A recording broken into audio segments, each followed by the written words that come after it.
operation TSR-2, that cancelled 1960s strike aircraft, the history of which remains somewhat of a talking point to this day.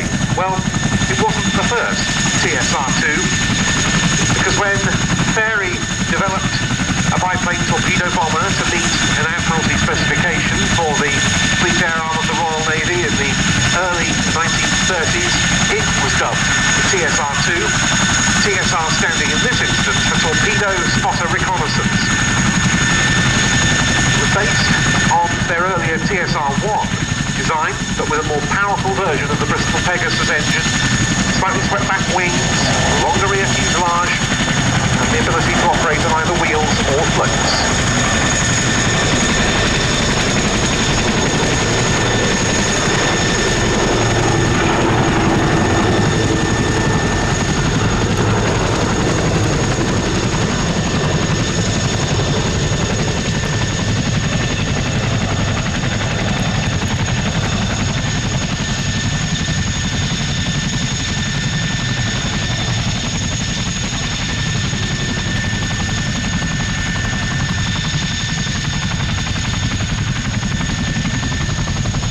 13 squadrons were equipped with Swordfish on the outbreak of war in September 1939.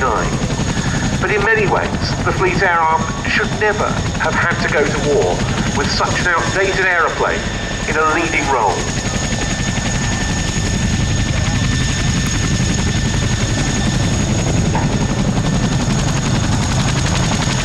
Heading in for a break.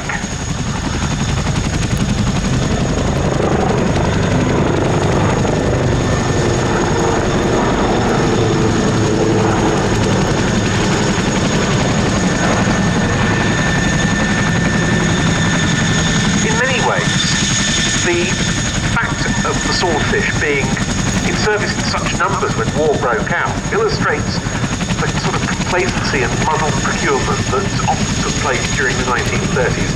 This is an aircraft that has a cruising speed of just 90 knots or 104 miles an hour when it's lightly laden. That is reduced to 82 knots or 94 miles an hour with the underslung torpedo, and you can see this Swordfish is flying with a dummy torpedo under the fuselage. The crews had no accurate torpedo sight to calculate the all-important layoff that was required to aim the torpedo properly when attacking a moving target.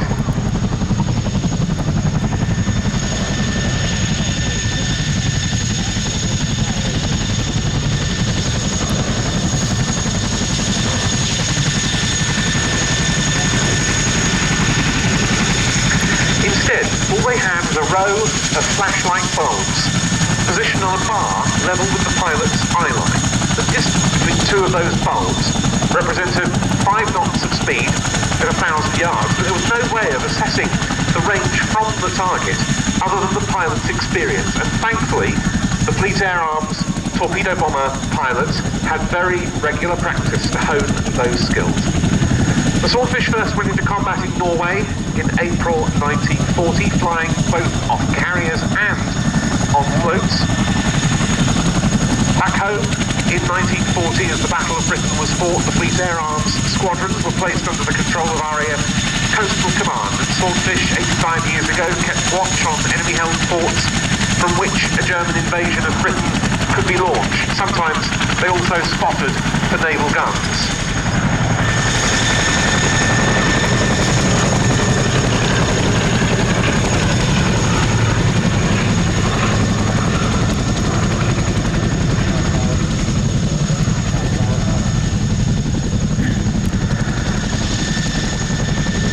From Taranto, perhaps the most famous action by the Swordfish was the sinking of the Bismarck in May 1941. They actually hit it twice. The first strike was by aircraft of 825 Squadron.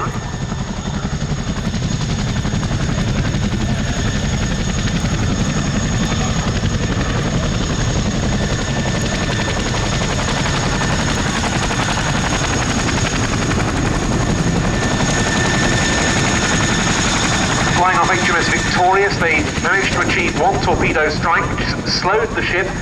Ark Royal got into range. 3 squadrons of Swordfish were launched from Ark Royal and achieved 3 hits, one of which damaged the Bismarck's rudder, stopped it manoeuvring, and allowed the home fleet to get more easily into range and sink it with their guns.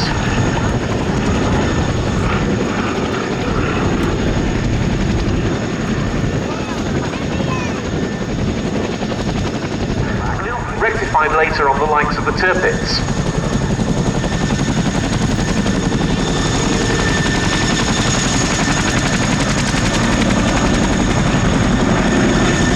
Add to that the fact that the crews were so well trained in delivering torpedoes, how the Swordfish was stable and controllable in all weathers and at night, and as we're seeing, how it could turn very tightly, coupled with the aircraft's radar equipment that helped find the targets and guide the Swordfish back to the carrier, you can see why these sorts of successes were achieved. But then in February 1942, the Channel Dash, as it became known, illustrated its inadequacies. 6 Swordfish from 825 Squadron, with Lieutenant Commander Eugene Esmond in the lead, set out to stop the German battle cruisers Gneisenau and Scharnhorst and the heavy cruiser, the Prinz Eugen, from going through the English Channel from Brest to their German home ports. All 6 Swordfish were shot down by their defences, Esmond posthumously being awarded the Victoria Cross.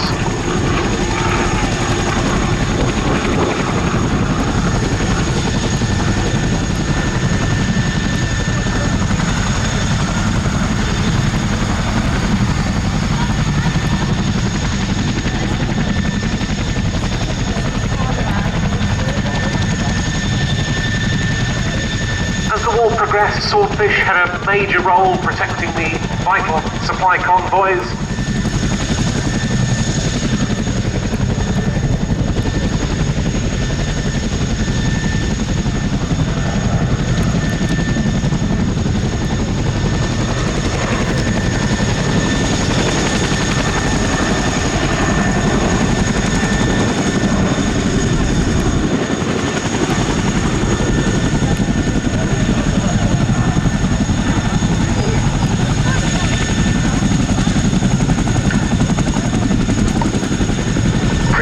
Flight for the Swordfish today, operating from its base at Yeovilton in Somerset.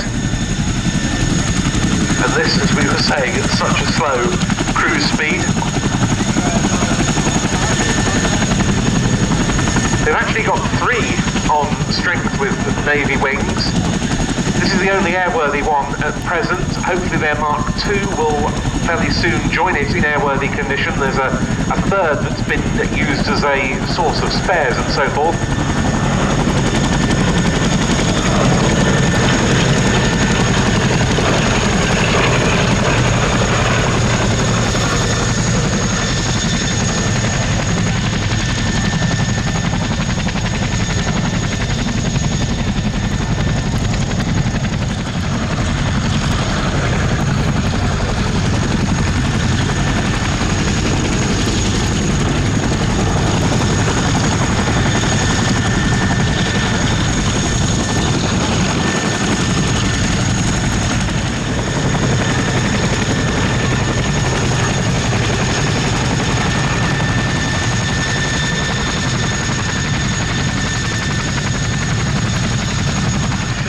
In Yorkshire.